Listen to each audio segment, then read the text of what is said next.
educational satellite television programs.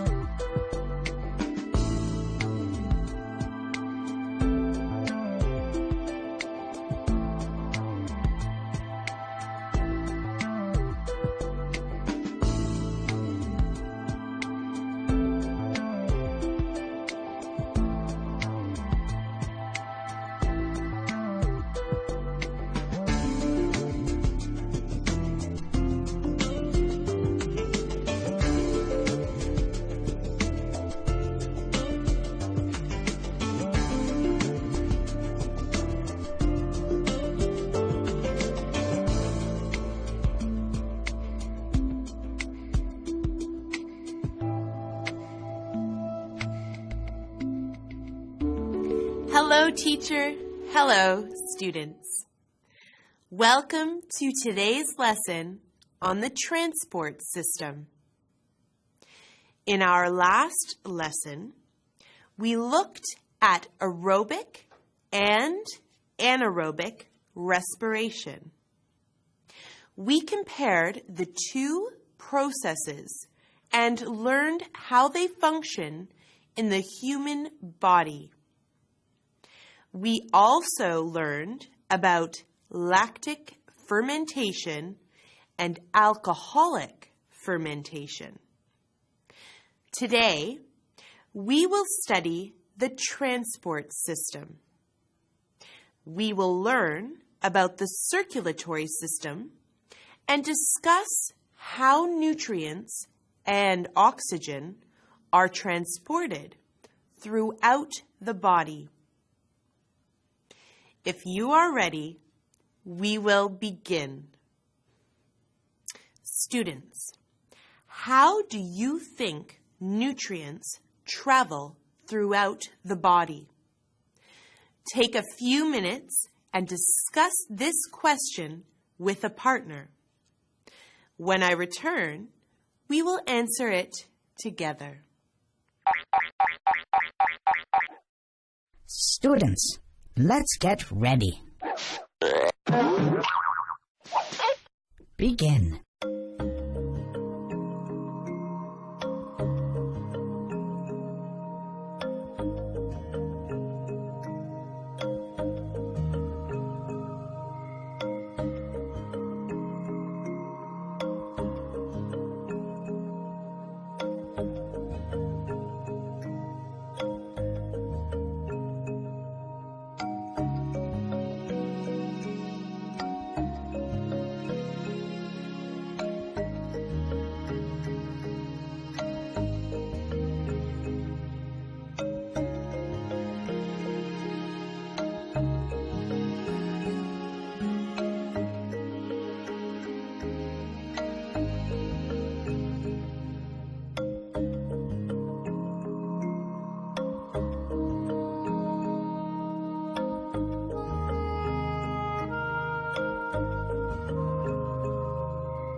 Time's up. Let's get back to our lesson.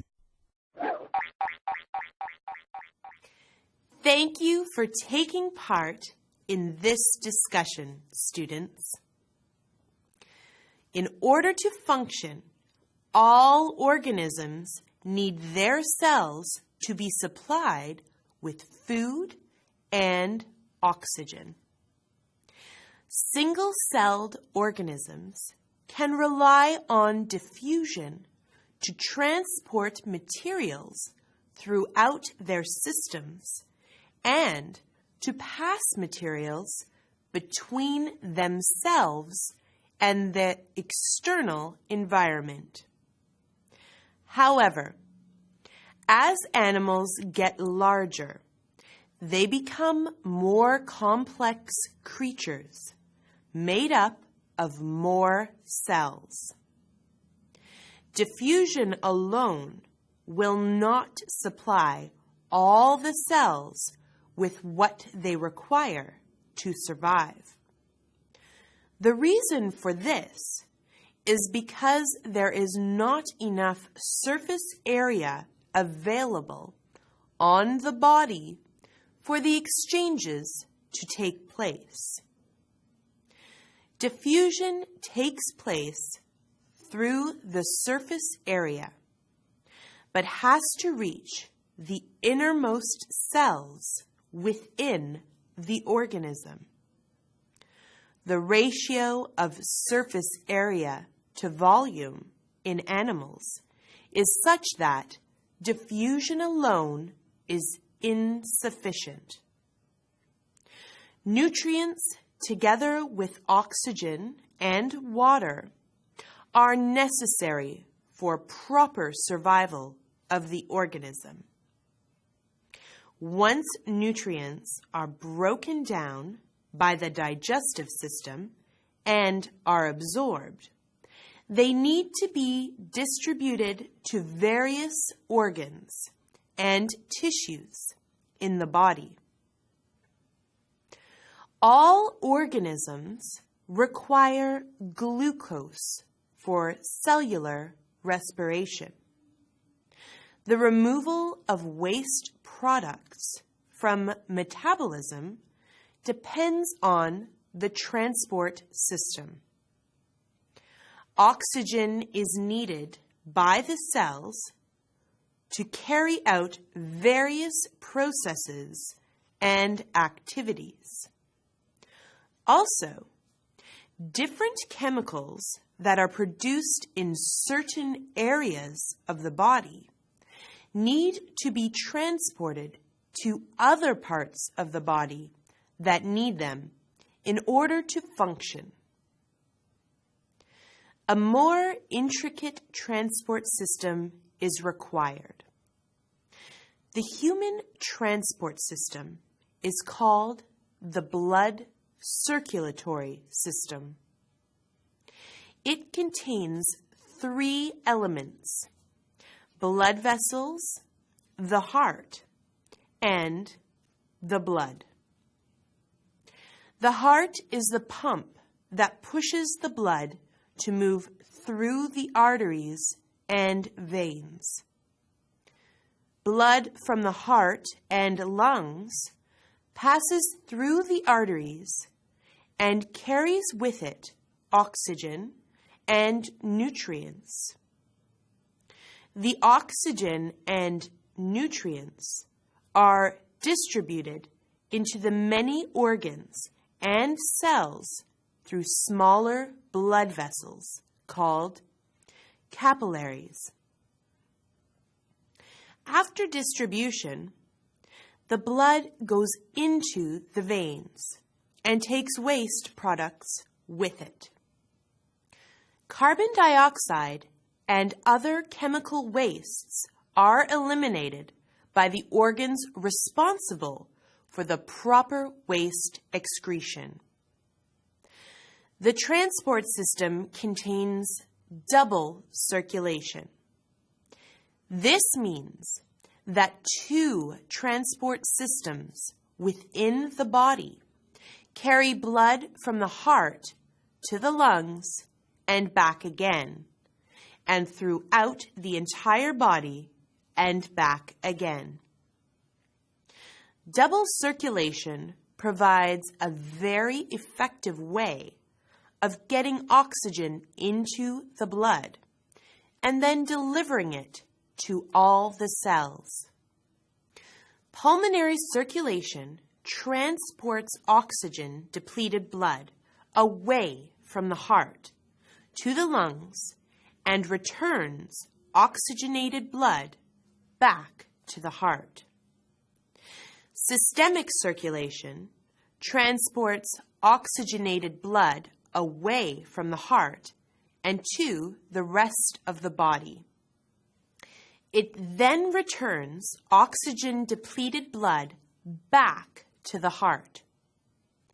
Systemic circulation is, distance-wise, much longer than pulmonary circulation, transporting blood to every part of the body. We can see how the heart pumps blood into pulmonary and systemic circulation. The blue or low oxygen blood that you see returns from part of the body and is pumped out to the lungs to receive oxygen. Red or oxygenated blood returns from the lungs and is pumped out into the body to supply the tissues. Students, let us do an activity. Can you name the 3 elements involved in the circulation system? Students, let's get ready.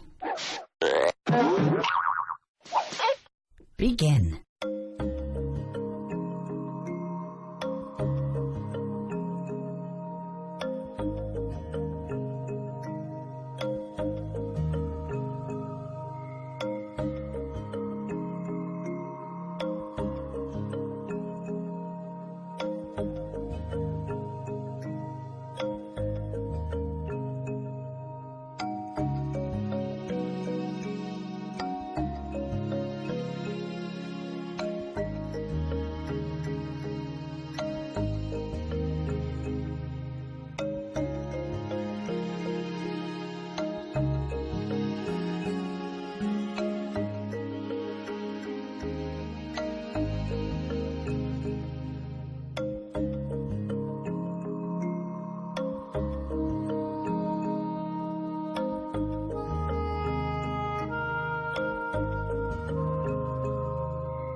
Time's up.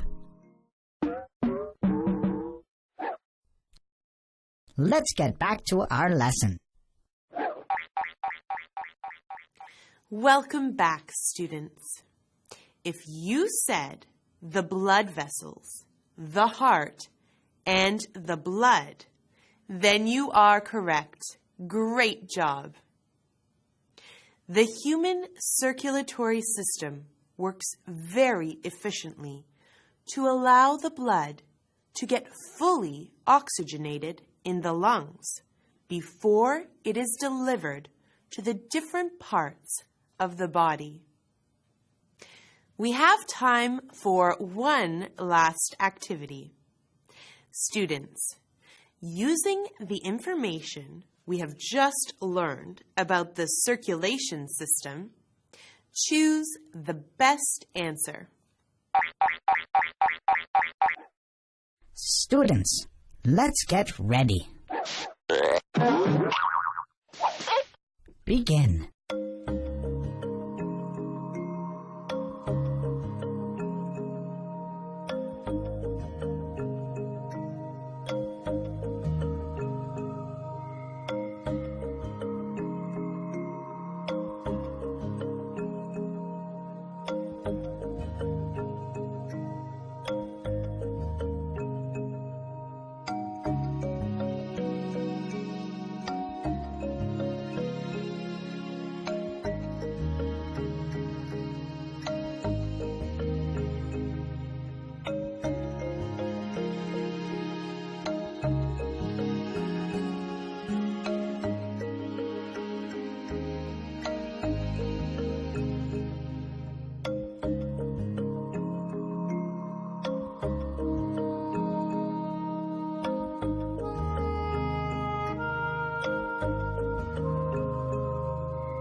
Time's up.